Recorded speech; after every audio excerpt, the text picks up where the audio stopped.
Well, hello everybody, and welcome back to our 4th Age Total War Dominion of Men Harondor campaign. And wouldn't you know it, we are being attacked just as I hoped we would be.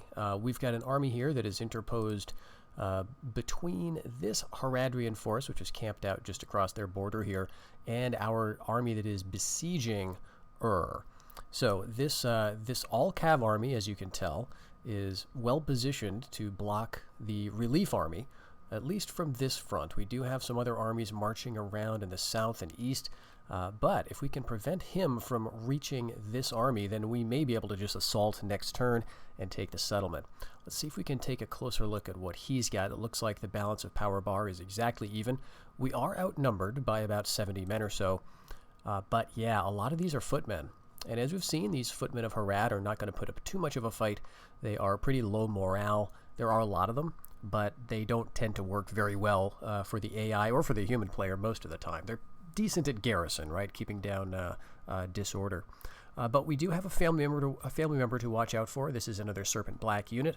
Not too terribly concerned about that. We've got enough lancers and skirmishers that we should be able to deal with that just fine. There are 2 horsemen of the Harnan units, and then there is an archer. So they do have one of these Corsair archers along for the ride. Again, though, this is going to be easy prey for my light cav, as is the Corsairs of Umbar. Now, this can be a very solid unit. It looks very vulnerable to missiles and very offensively oriented, but it does have a pretty good defense.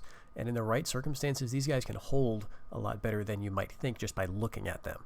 But let's get into the battle and see how that's going to allow itself to go. We tried to set up on a hill, as you can tell here, so hopefully we'll have some height advantage. Oh yeah, I would say so. Let's get a closer look. Okay, actually no, that was a big lie. Oh geez, got my hopes up here. We are on a hill in a very technical sense, but not in a meaningful way, because there's where the AI is going to show up.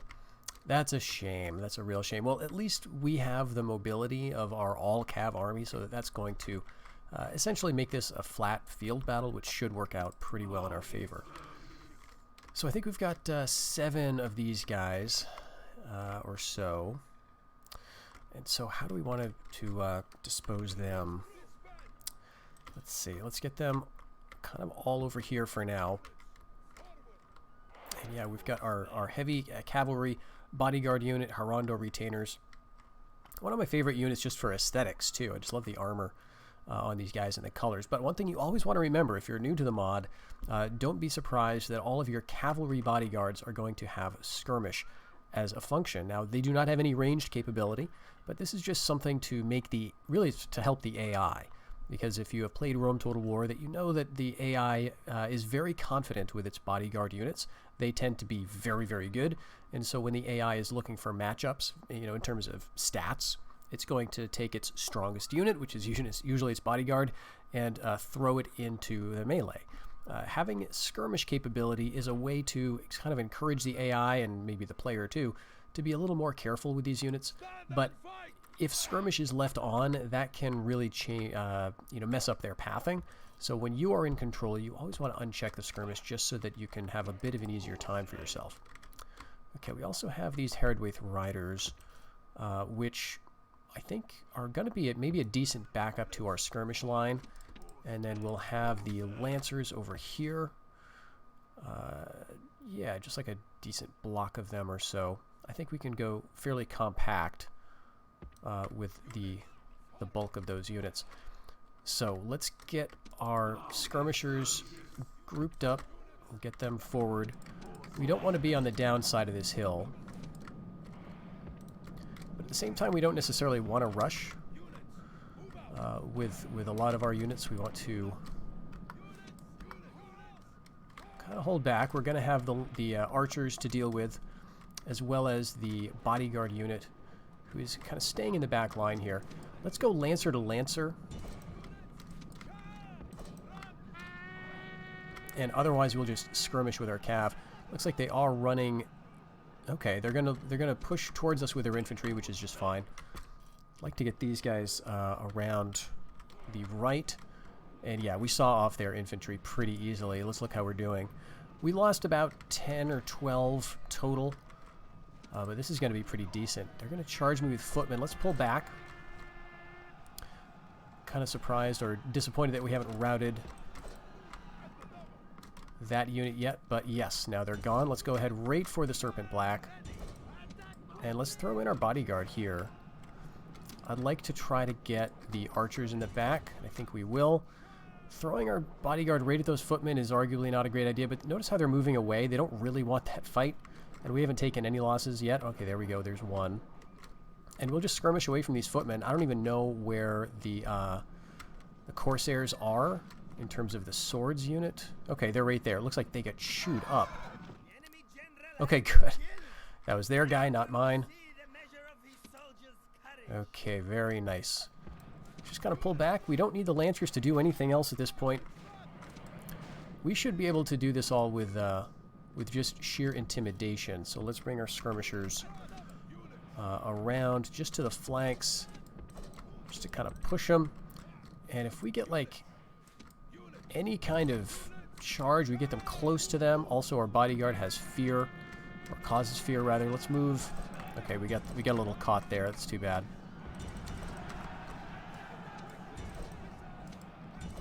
Yeah, they're all going to melt, though, anyway. Very nice. Yeah, we'll just clean this up and see you back on the campaign map. All right, let's see if they're going to throw anything else at us. No, that's it. Wonderful news. So we can just take this turn. They can't do anything about it. Wonderful. So we did lose about 80 men, I guess. I'm not sure if we got any of them back on sort of healing, the post-battle recovery rate that sometimes occurs. But regardless, we did take a few hits to our Lancers. Yeah, we got back some of them. One of these units had only 25 men at the end of the battle, but they recovered some of those losses. 37 here, 39 here, and 45. So not too bad. We did take some hits. If I had to go back and watch that battle again, I would probably see that these guys took some damage against the second group of Lancers because the Haradrian army had a couple of them, and just charging them in at each other, it's going to lead to some heavy losses on both sides because these units are good at attacking riders. So, I mean, on the one hand, I knew I could, ultimately come through and win, but I lost maybe more men than I needed to. I could have been a little more careful with that. Okay, but we are doing some more training. Even though our money is not yet caught up to the positive, we're losing about 2,000 a turn. We've still got over 30,000 in the bank, so once we take hopefully that'll begin to slow down, if not reverse.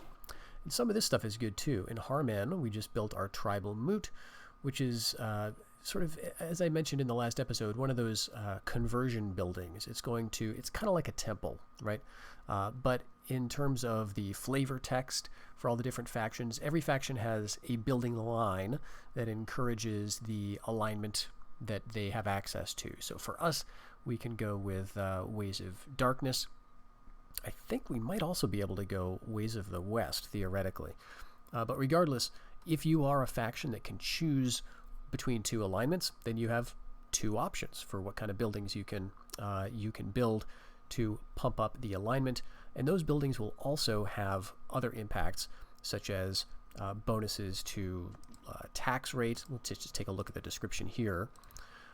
Yeah, lots of income bonuses, as well as experience for recruits, and population growth, law. So there's just a lot of good reasons to build these lines of buildings up.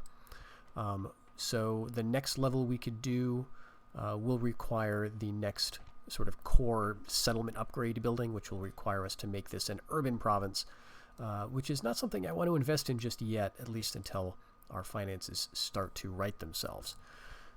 But yes, so the enemy army there was not going to stick around after its family member was eliminated.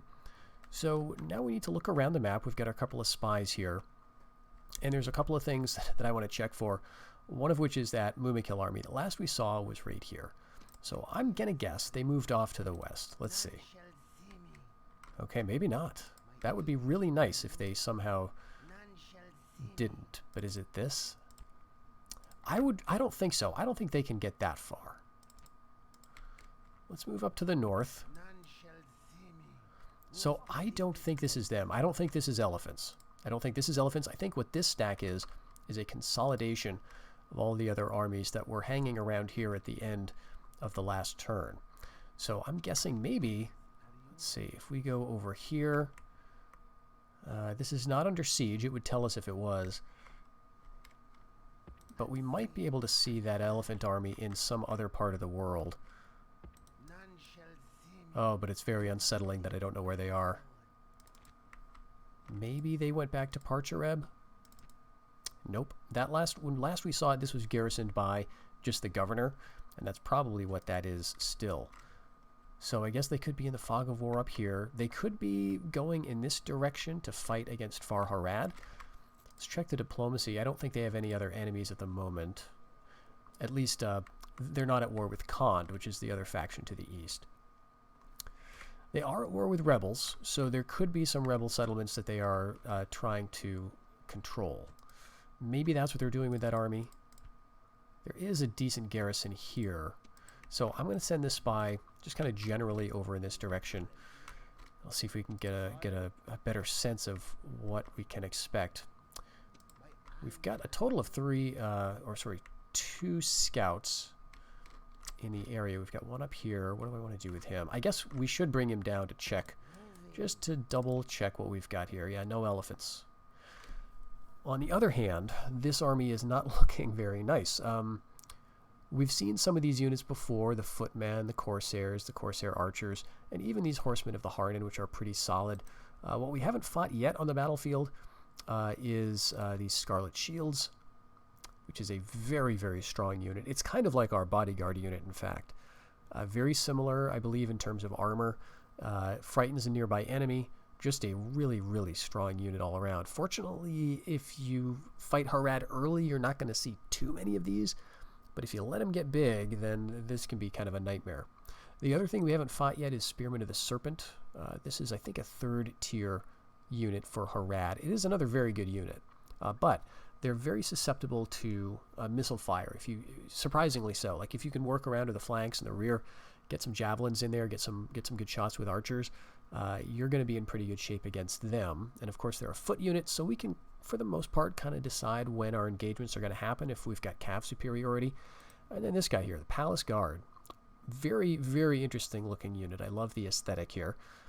Very strong, relatively small size. So there's 61 men in a unit here.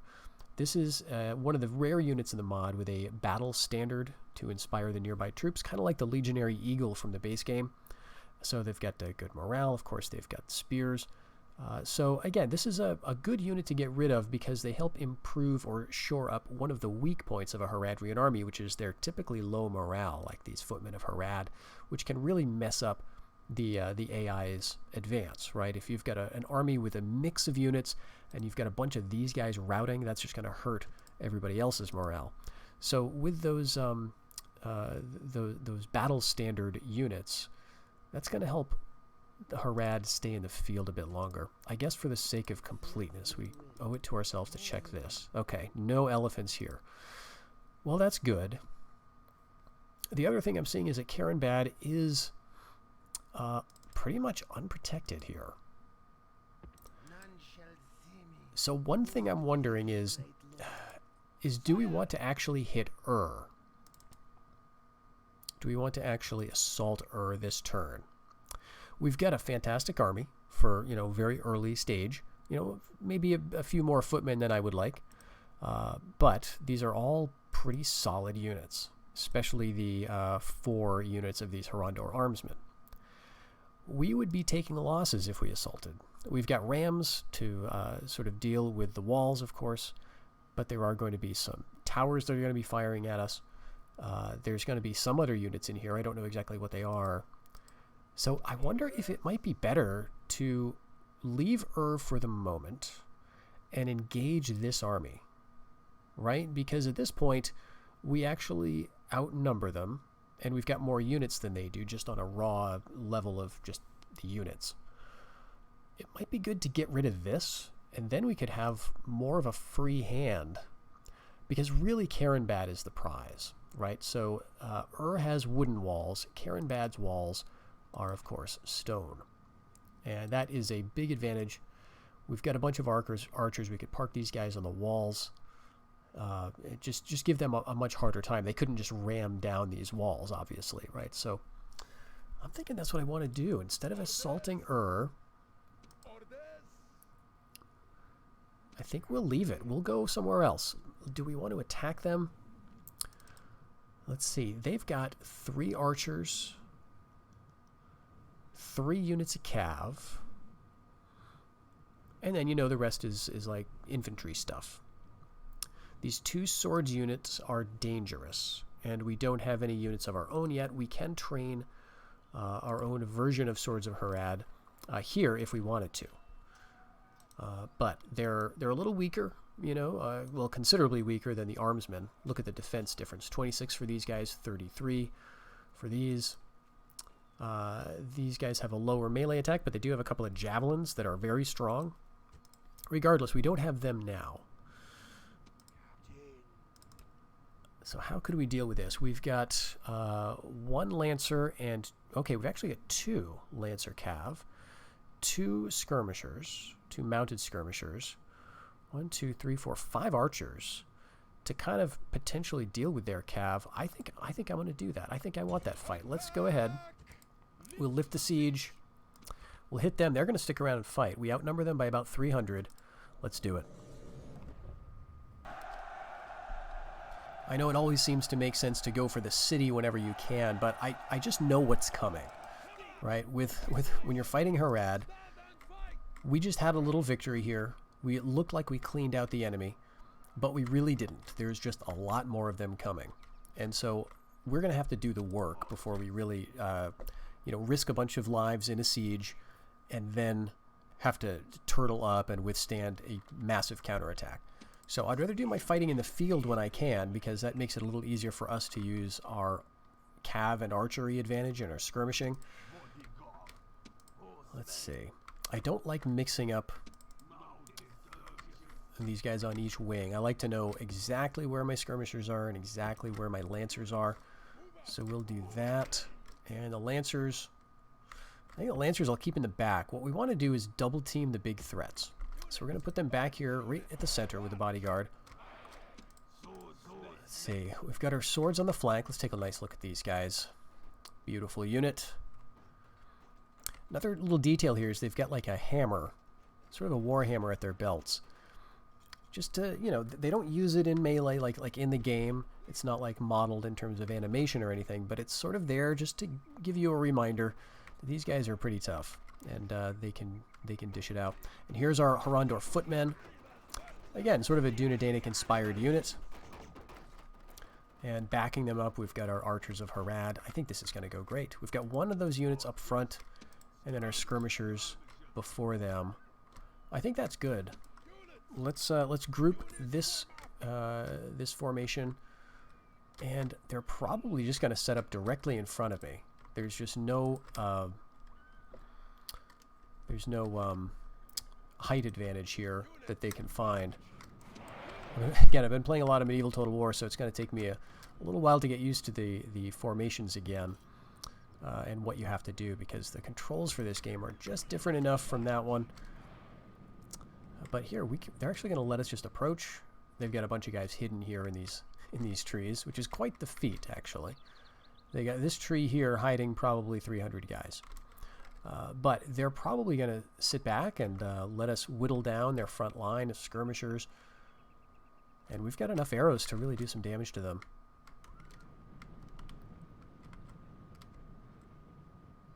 Okay, there they go, bringing up the archers.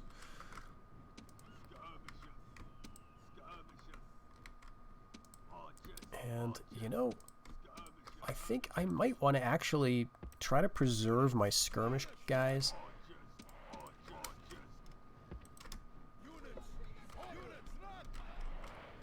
So we'll switch that up, because we can do some damage with them in case it looks like we're getting into trouble. Let's keep them on skirmish for now, I guess. But we can get them around to the flanks. And yeah, here's come the Swords of Harad. I'll just let my guys choose their own targets for now.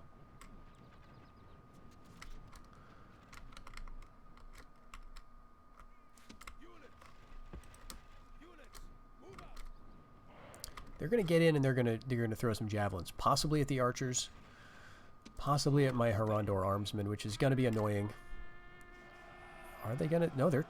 Okay, they are reloading. Okay, we're going to countercharge them. And I can see that's their Scarlet Shields unit. So let's get my cavalry on the right. Okay, I don't know if they really get to throw at us with their javelins. But yeah, you can see that they are reloading. And they're going to get a nice volley in.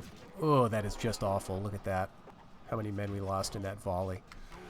Fortunately, they can't do it forever. There is a limit to the amount of BS they can dish out. But let's see, how else is everything going? Very nice. We'll pull back here.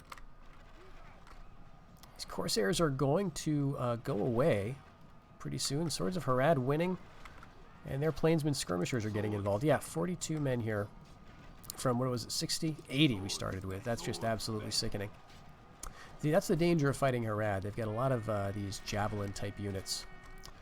Spearmen of the Serpent, let's countercharge them with our footmen. That opens up a hole in our line. But I don't think they're going to take it. It looks like they may even be withdrawing. Okay, let's pull back the footmen. And we'll let the armsmen do the flanking here. And since they're holding back, I'll go ahead and get my cavalry around to the flank. Okay, there go the swords. Well, we'll go ahead and clean some of them out anyway. It's always sad to lose that many Harondor armsmen.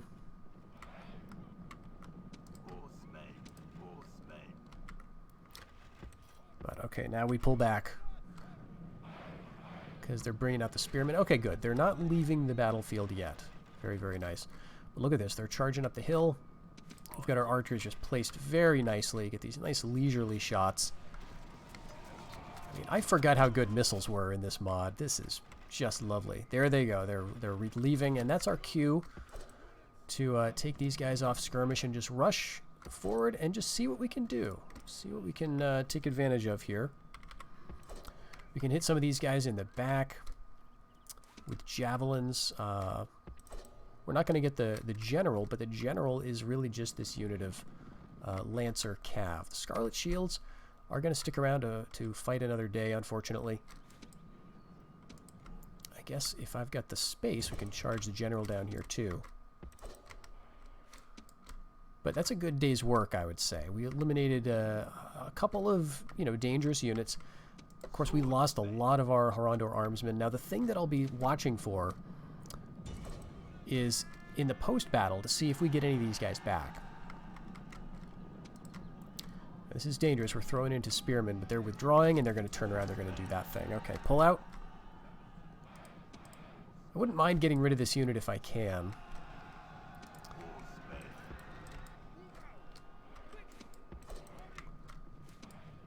So we'll do this. We'll hit them kind of from both sides. There's that palace guard. They got a long way to go before they retreat the field. So let's hit them from this side, hit them from here. The problem when they're running away or withdrawing like this, of course, is that you're not going to get a good charge. I mean, look at that. We took out one, and then they get to turn around. So probably I shouldn't do this, but they're wavering. They're losing heavily. Let's go ahead and take out the Corsair archers there with our skirmishers. There they go. Finally routed. And maybe we can get rid of that palace guard unit too.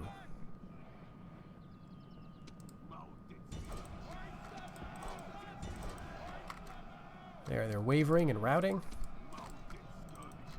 Okay, they don't have that much space left actually, so I think I may end up sacrificing yeah, sacrificing a skirmisher unit here to deal with these guys, and that'll set us up to do a charge. We're going to take a lot of losses, no question. But this is a unit, the Plainsmen skirmishers, that we can retrain. Alright, so now's when we want to stick them in place so we can get a charge. Oh, jeez. Oh, this could be bad, this could be bad. Alright, let's pull out.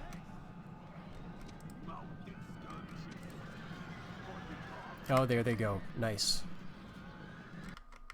Alright, yeah, we'll clean them up.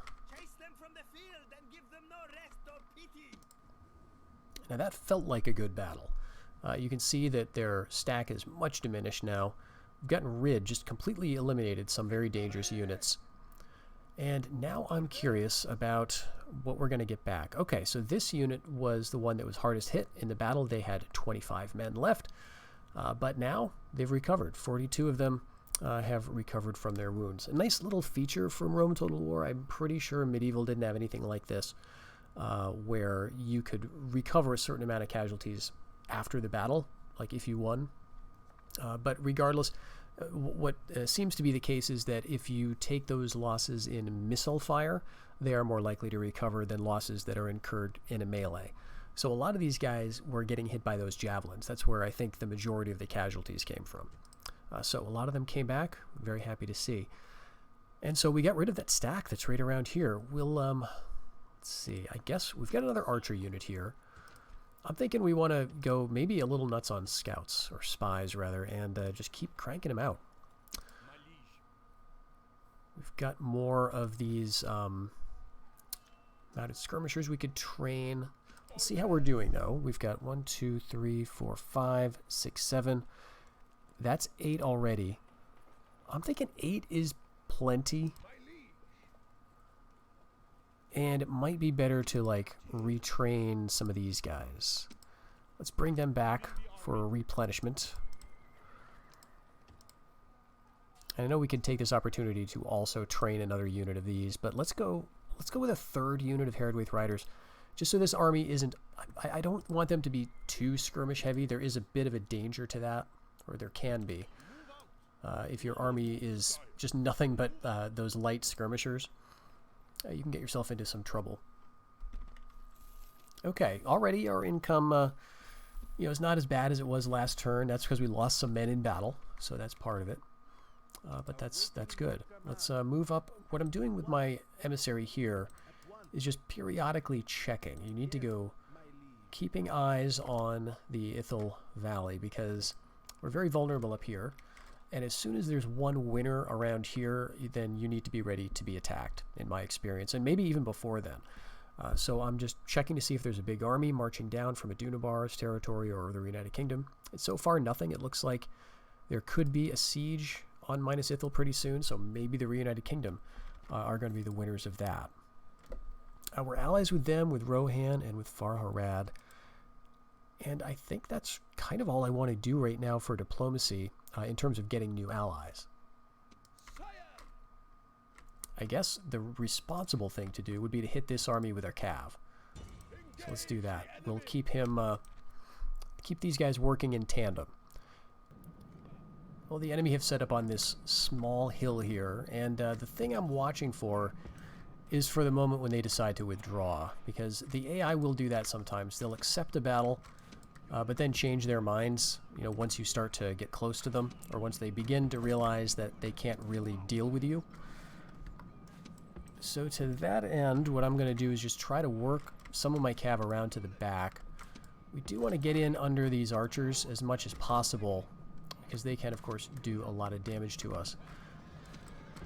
Yep, and there they go, hitting our Harondor Riders. We can maybe bait their general spear unit down towards us, and then we've snuck in our lancers. Oh, but we do have to be careful these guys don't skirmish. So that's the one thing about a skirmish army to watch out for, is that it's not, you're not all a skirmish army, right? There is a mix, and so you have to be aware of that. Okay, but there go the archers. We did take some losses in that melee, but they're going to take a bunch of losses here from our jabs. Very nice, and these guys are just about done for, wavering already. They're probably going to rout pretty soon. Yep, there they go.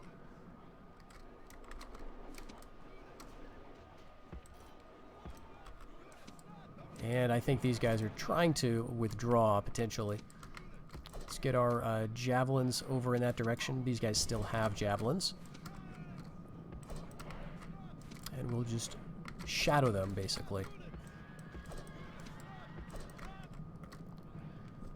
So as we saw in the last battle, hitting a withdrawing enemy tends to be really bad for your charge. So if you can, I think it's better to try to get ahead of them and charge straight on, right? I mean, normally you want to charge from the rear or from a flank, but even if we were to line up like where we think they're, you know, where would be a good position to hit them on the flank, they're moving, right? So we're always, our cav is always going to be trying to follow them. And so that might not work too well. The one thing you want to do is maybe have some units that can hit them from multiple sides, kind of like that, and there they go.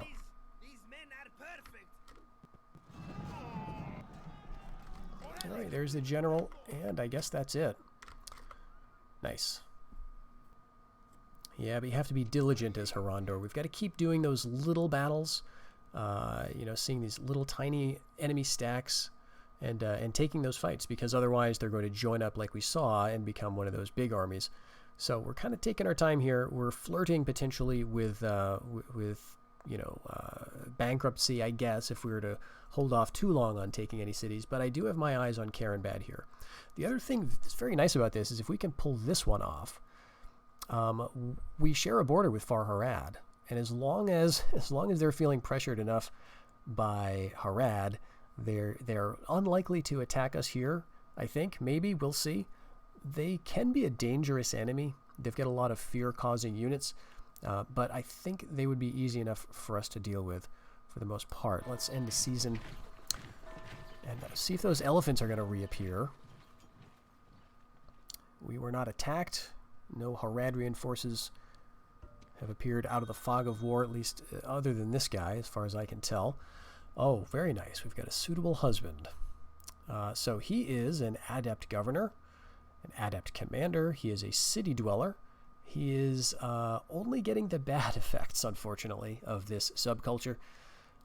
So decreased public order. That, I mean, what does this do? I think they have a +1 command when defending a city, a bonus to tax collection.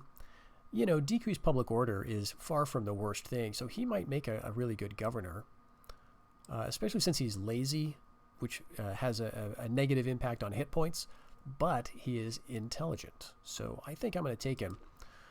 And he appears in our capital, so we can bring him... You know, what I'm going to do is I'm going to bring him down for now, just to Rad Harnen. I'm going to put him in there, and then he's going to be like the new governor of Carenbad. If I can remember to do that. He will be over in Carenbad, or one of these places, and he can govern that, because we do want to leave a family member, especially in those newly conquered places that are going to bring us money, but which we're going to have to develop a lot. Okay, so this is throwing me off a little bit, but we're retrained all of these units. Not only the ones that we queued up, but all of them. And that's because we finished some building, I guess. Did we do that? Did we finish a tribal moot? Maybe that's something that we did. But regardless, because we have the auto manage, right? That's those little yellow gears. That is going to, even though we've got the other two boxes unchecked, that auto manage is still going to automatically retrain units as soon as that option appears. So if we build another building that will give these guys like armor upgrades or experience upgrades, if this is auto managed, they will automatically be retrained. Now, in some rare cases, you may not want that to happen, right? Maybe you just don't want to spend the money or whatever. So in that case, you would need to you know, uncheck this. But what we're trying to do, again, is increase the loyalty of our generals. And let's take a look. This guy is supportive. I think he's the heir, though, right? He was supportive anyway. This guy's faithless. Let's take a look. Our generals are probably not doing too well because they're out in the field. Yeah, he's insolent. And the other general is faithless. Okay, so we got a bunch of bad generals, basically. But part of that is we haven't moved our authority at all. It's still 5. Once this starts to go up, because we're, you know, either making money, which we're not currently, that's part of the problem. So making money is going to increase that authority stat, but also just conquering, and we haven't taken any new settlements yet. So hopefully that's going to change very soon. Let's see, the last season we did lose a lot of money because we did all that retraining. But let's see. Only one family member here. He looks old. He's got a little gray in that beard. And I think it's a good indication that he may be either dying of old age at some point soon, or possibly just really bad in a fight. Because as you get older, you get those old age traits, and they can take away hit points. They can just make it easier for you to be killed, basically. But here's what I wanted to see. We've got a big Mumakil stack inside Karasagar. A few other pieces of information I can gather just from looking around is that Khand still owns its starting settlement, or starting province of Low Khand. And then over here in the east, Farharad has taken the Khandian Southlands. So that's a settlement that is right about here, I believe. There's another rebel settlement. Geez, where is that? Way over here? Or maybe it's... I can't remember exactly where they are. But there's a couple here that are rebel-held initially. So it looks like Farharad is doing well in that regard. They have not lost their western settlement. They did lose their far western one, but they've still got this one. It's not even under siege yet. And I assume their capital is not under siege either, just because there's a big army just turtling up in Karasagar. So maybe Harad is going to bring that out at some point, but I think we've got to risk this. I think we've got to go right for Karenbad. Let's move our spies. I want to move one to the east and then the other one to the west. What we'll use is... I think we'll use the rogue just to check out the disposition of the southwest. Like, are there any stacks over here? No. And that army inside the settlement is just one unit, so that's not a problem at all. This spy, then, we can head pretty much due west. Okay, nothing on the horizon yet, but here they've got 4 units inside Akas Anabon. And I'm sure there's another stack coming my way from the Umbar region. Okay, so this spy goes east. Okay, I don't think there's anything down here, really. Let's head up north a little bit. Yep, nothing coming from Parchareb. I didn't really think there would be. And then down here, yeah, it's really just this army. Okay, so that means we're safe to go right over here to Karenbad. Now, there are mercenaries available. What are they? Ooh, these are very nice. Mercenary Swording Skirmishers. So this is a very cheap mercenary unit. To recruit is 380 Mirian, and their upkeep is 120 a turn. Well worth it, in my experience. So these guys are what we're going to use to kill Mumakil. If and when we see those Mumakil, we get a couple of these in an army and just put them on elephant duty, and they will bring them down.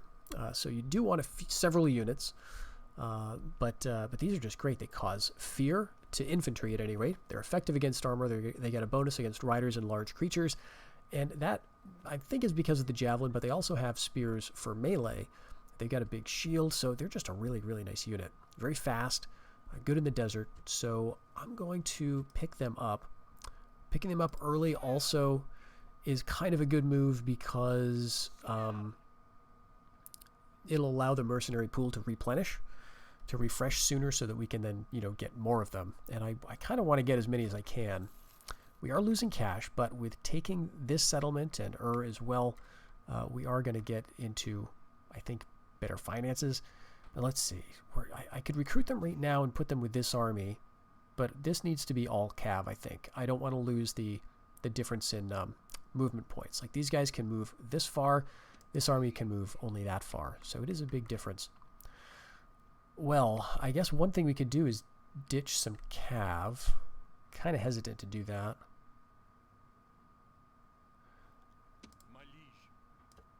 But if we do that, that's only 8 men left in this unit.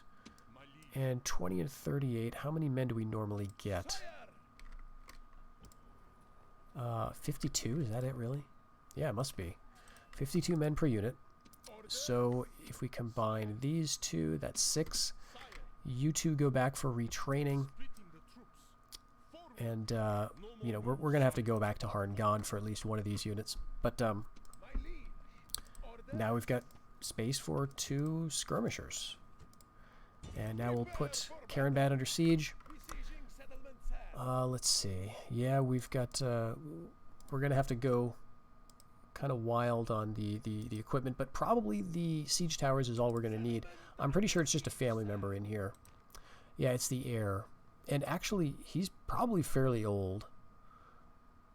It's kind of hard to tell, but I think the Emperor of Harad starts off at a fairly advanced age, and his son is as well. Okay, so now what we need to do, I think I want to keep this army here. We're in range to swat an army that comes from the east. I don't know if this stack would try to take us out. It wouldn't work, but we might. But we also want to interpose ourselves between any army that might come out of So we could do that. We could also theoretically put under siege to prevent them from retraining stuff. But I think I want to be mobile. So let's see. Do we want to build anything?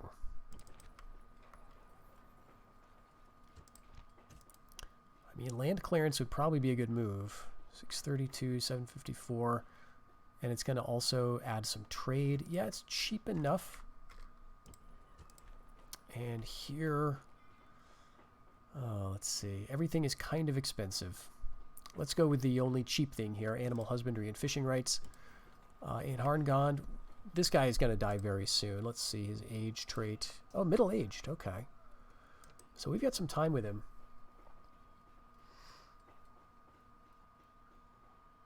Let's see. Do we want to... I think we want to hold off. We'll go for the fishing rights just because it's so cheap. But yeah, I think we'll wait otherwise. Okay, right. We're going to Far Harad.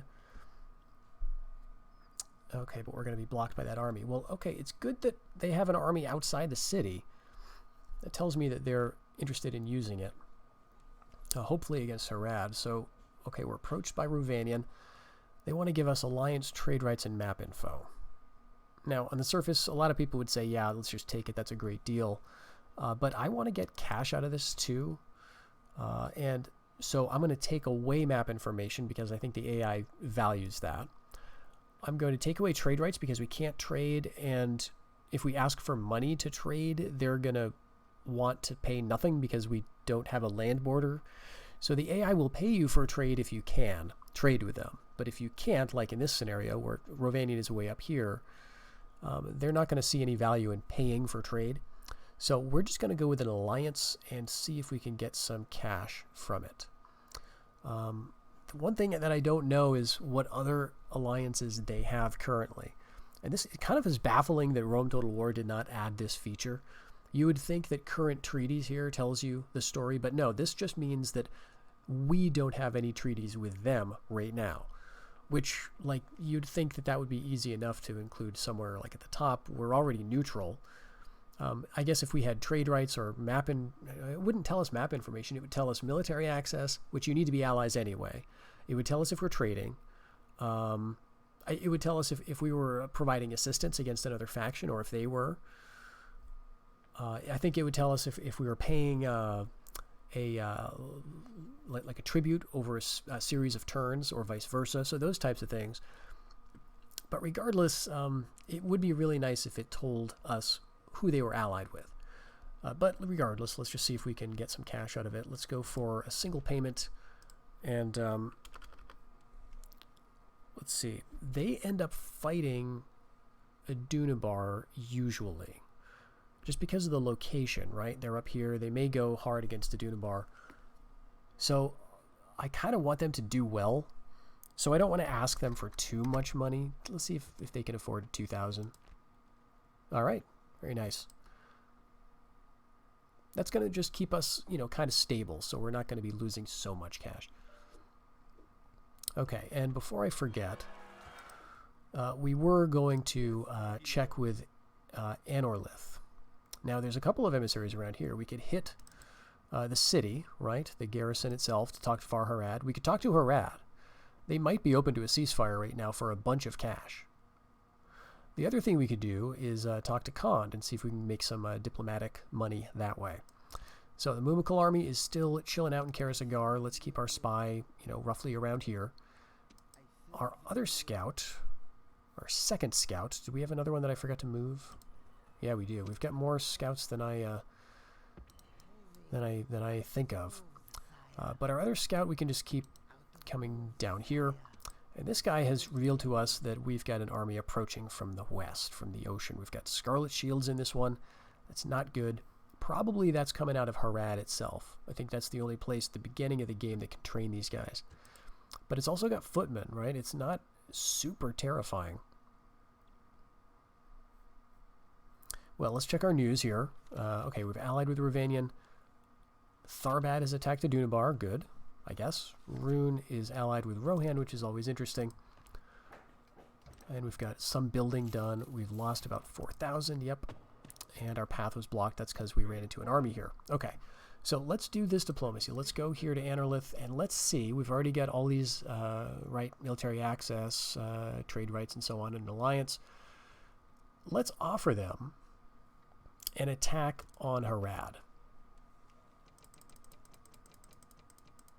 Okay, so we're going to offer them that. I'm also going to demand some money. Let's see, demand, make single payment. It's been a while since I've done this kind of diplomatic maneuvering, and really this is something that I only picked up from Wombat, who is a very, very good, very meticulous player of this mod, who's got a YouTube channel where he goes through several campaigns. And so he does a lot with diplomacy. And I'm not as thorough as he is, but every now and then I'll give a shot at trying to get some extra cash. And so for this case, we could maybe ask for, I don't know, could we go high, like 5,000? Seems like that's maybe too high. No, okay, they can't match it. It's such a good offer. Now, I don't know if that means that we could actually have gotten a deal by asking for even more money, right? Like, if we just didn't ask for enough money, but probably not. They're probably not interested in that. So let's go ahead and do some diplomacy with another faction now, and maybe Khan. Let's just check the alliances here.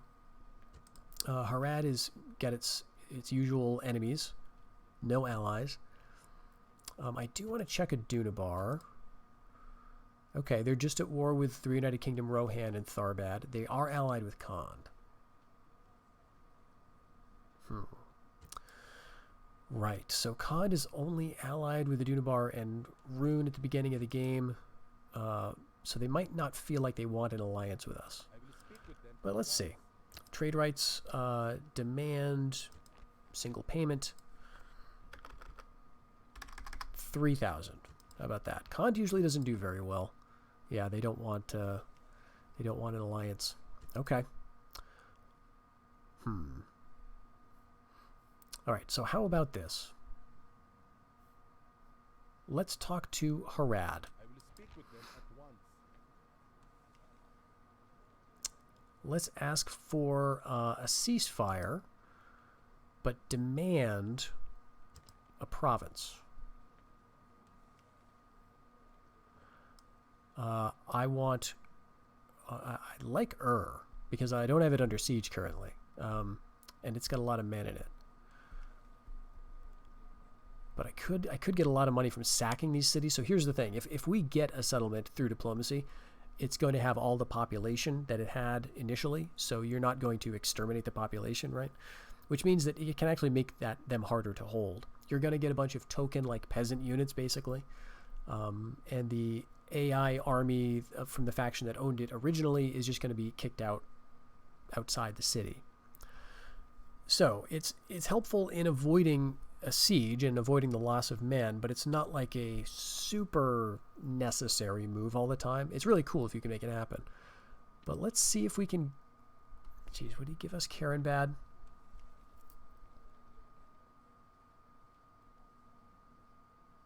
I mean, it's already under siege. No. Okay. I'm curious if we had asked for cash, if they would have gone with it. All right, so we're gonna have to do this the hard way. We're going to assault Karenbad. Before we do that, though, I think we're going to have another battle here. We're going to see if this is a possible thing to do. because we've got an opportunity here. We've got a all-cav, fast, hard-hitting army. We have some mercenaries, but we're not going to need them. But we've got an army standing right outside a settlement. So if we get our own army right here... Oh, we uncovered a far Haradrian assassin. Okay. If we then attack this army, they'll probably stick around and fight, because they're going to get reinforced from the garrison. This is a pretty strong army. They've got still this full unit of Scarlet Shields. A couple full units of swords, I believe. And they may want to stick around and fight. They do. Balance of power is way not in our favor. But that's probably because of this guy. And honestly, I'm not that worried about it. This is 24 men of Serpent Black. You know, the swords are probably adding to that equation a little bit. Yeah, 2 full swords. These are 2 under-strength unit of Lancers.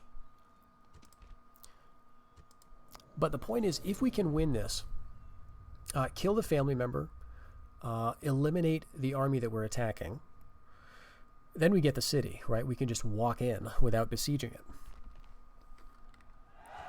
So let's see if we can set this up to work. This is probably one of my favorite things to do in Rome Total War, so we want to keep in mind where the city is. That's where the reinforcing garrison army is going to come from. And that's got, let's see, that's the army with the bodyguard, as well as a couple of other stuff. I can't remember if it's got a lot of cav in that army.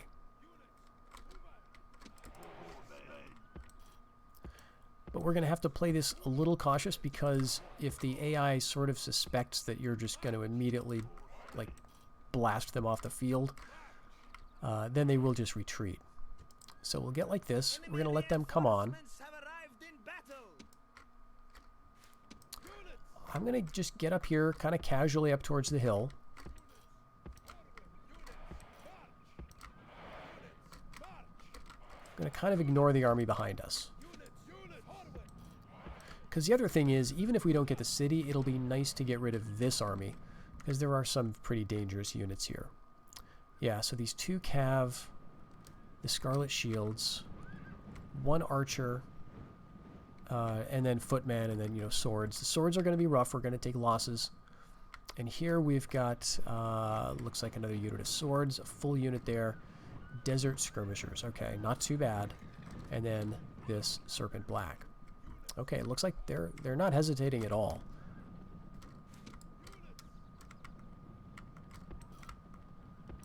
All right, let's run that cav over.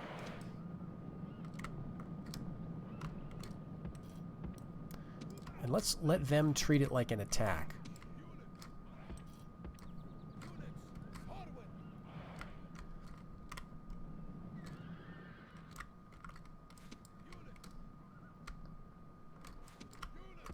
Actually, we want to get our Lancer cav up here so we can really hit the Scarlet Shields. But actually, we're going to deal with these guys first. They're going to make it a little bit hard for us, because they're going to rush all their cav at us. And the Horsemen of the Heart, and the problem is, if they rout off the field, that's just not going to work. Okay, so we need to throw everything in here. Alright, are they going to come on? Nope. Look at them.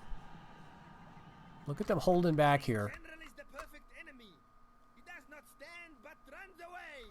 Yeah, the Scarlet Shields are gone. Now, the thing I'm not sure about is... Oh, whoops, we still got some swords to fight here. Okay, there's the Swords of Harad there. Alright, what are you doing? Alright, let's leave them. Let's get over here. Let's get over here. These swords are obnoxious. There they go. They're finally routed.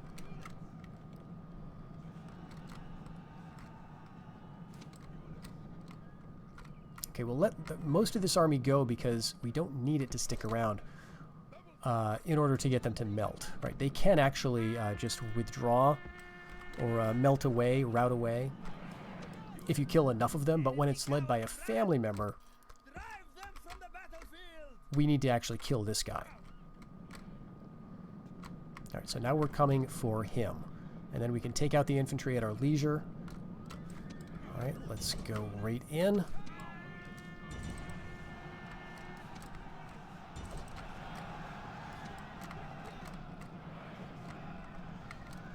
Alright, we need to kill him.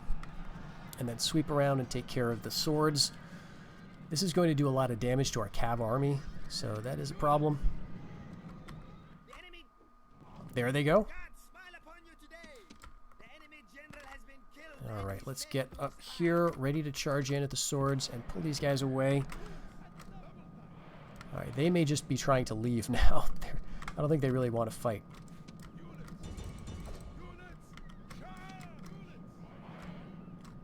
Alright, we are going to be charging uphill, but they're intimidated by the nearby enemy. We're going to charge from all sides now. Just a big swarm of horsemen. Broken. Nice. Okay. Alright, so now the question is, are we going to get the city? I think so. I think there's just not enough of them left on the battlefield. We killed 95%, and so we'll see if that works out for us. Oh, I love it when a plan works. Okay, now we've got enough movement points. We just hit this empty settlement. Just take a moment and enjoy the sight here. An empty settlement that you can walk into. There are a few things that fill me with as much pleasure as this. Now, Rome Total War, a game I love, but sieges can get a bit tedious. That's why taking cities this way is just immensely satisfying. So we're going to take it. It's got a green face. Very nice. Now, here we have 3 options. I also want to draw your attention, if you're new to the mod, to the text that is sprinkled throughout, because this does try to give you necessary information. So what we tried to do in the various stages of development, testing, and getting feedback, and we really wanted to, it was very important for us to make clear to people what they needed to do. And one of the mechanics of this mod is, if you've got like a governance building and an alignment, like a cultural conversion building in a settlement that you just captured, those are going to essentially block you from fully making use of the settlement. This is something that we wanted to do just to make it so that you as the player couldn't just come into a new city and start taking over all of the buildings and all of the resources. You had to kind of work for it. You had to get your hold on the settlement. And so this is something that the game is set up to simulate the length of time it would take for you to make proper use of a city. Now, you can play without doing this. The thing is, though, building is going to be terribly expensive, and it's going to take forever. You're not going to be able to train stuff. So you do need to destroy these buildings manually. The AI will do it on its own. It's been programmed to do that. But you, as the human player, need to do it. So this is just a little reminder. We tried to sprinkle those things throughout the mod, but I know as a player, sometimes it's easy just to skip past text. But it does try to help you out there. So now we get to decide, do we want to occupy, expel, or lay desolate? Expel is functionally identical to the slave mechanic, the enslaved mechanic from Rome Total War. And this is going to move population from this settlement to other settlements that have a governor. And fortunately, if you, like I do, use the auto-manage for settlements that are governed, and you just know that your faction leader doesn't need to auto-manage because he's already super loyal to himself, then I can just tell at a glance, okay, these are the settlements that are going to get population, right? This is something I do occasionally make use of, but I don't do it in a very targeted way. There are players, again, who can be very thoughtful and think, okay, I want a lot of people here because I'm going to do a lot of training here. It's somewhat less important for the Haradrian factions, I would say, because you've got more population growth than, say, like the Northmen or the Dunedain. But at any rate, usually what I'll do is lay desolate. This makes you the most money, and it also has the biggest impact on public order. Not that we really need it, but I could use the cash, so we're going to go with that. And it just has a cool smoke plume effect. It makes you feel like a conqueror. So we're going to go ahead and sack All right. So now we can go take a look at what I was talking about here. We've got a bunch of buildings that we can destroy, and some that we absolutely should. So the first one that is it is an absolute should is their Haradrian, except, oh gosh, now I can't remember. This is embarrassing. Do I need to destroy this, or can I keep this because it's my own It's my own culture. It's the same alignment. I think I can keep this. I think I can keep this one. Because we can build the next level if we had enough cash. So I think this is good. The thing that we will want to destroy is this one, the Homeland Dominion. And this is the one that's really going to make the biggest impact. We need to build our own, basically. So we will destroy that. It's going to give us some cash. Notice that now all the building options are gone, right? Because we need to build our own Homeland Dominion. We can go ahead. The first stage here for that is provincial pacification. This is going to be relatively quick. So we'll go ahead and start there. This is part of the reason I'm trying to save some cash in the treasury so that we can get these stages of development going. Because the other thing is we're going to lose population here. Is going to be losing population until we get this built up. That's going to increase it by 2. We're still going to be losing 0.5% until we get the Homeland or Fiefdom Dominion, whatever it is for us. But we can go ahead and train an emissary. And this is something I like to do when I'm conquering a new place. Because this makes it just more expensive to bribe. The AI does bribe your settlements occasionally. And if you're going to leave a settlement like this basically abandoned, which we're planning to swap in some just like skirmish guys to garrison it, then you don't want the AI just coming along with an emissary and bribing it under your nose. So I guess what we could do actually is we could bring this guy over. He can march right in this turn. And then this guy is not going to accidentally become the governor. I would like a governor in Carenbad, but it might be good to just get a governor in Let's go ahead and we'll take out, let's see, no one's coming except for we've got an army here. They can't get there this turn. Let's take the army out. Let's see what it looks like. Looks like we can just barely get him in here. No, we can't. Shoot. Well, we'll get him as close as we can. We'll get these units over there. Hopefully they won't get bribed on the way. We'll move these guys back up to Harondor. And we will want to... Let's see, we're going to get...